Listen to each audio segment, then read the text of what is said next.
What's up everybody, it's Charlie and I'm back. So I recently read the book, The Warmth of Other Suns by Isabel Wilkerson, and I really can't rave about this book enough.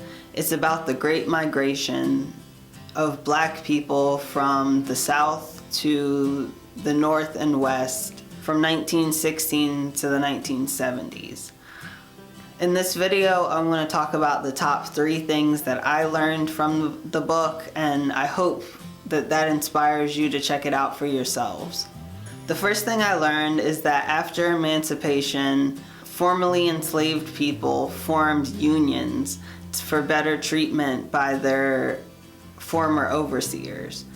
I thought this was a really cool fact that I hadn't really thought of before, that unions would form and that people would band together to fight back against Jim Crow and to make a place for themselves.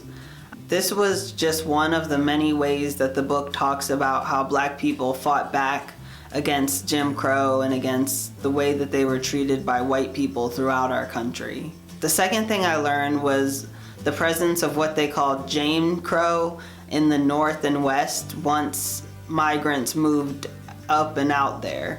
Unlike in the South, Jane Crow wasn't built on a set of laws. It was built around social peer pressure.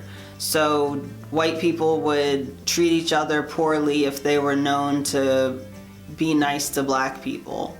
And it took a while for that peer pressure to stop so that Black people could really get ahead even once they moved to the North and out West.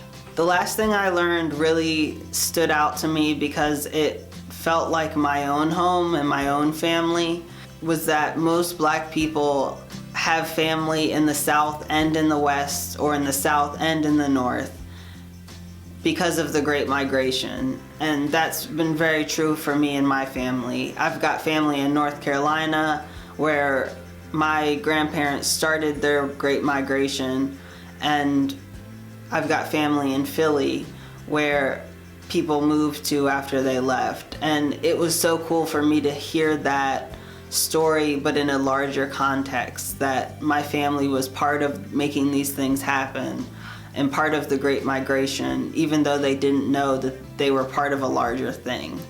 So I thought that was really cool to learn. Of course, this just scratches the surface of what I learned from the book, but I hope it's enough to get you guys interested to read it, because it is just a fantastic book, and I really enjoyed the history that it sets forth and the stories that it uses to make those points. So that's me and my book review. Definitely like and subscribe to see more like this, and I'll see you guys next time. Deuce.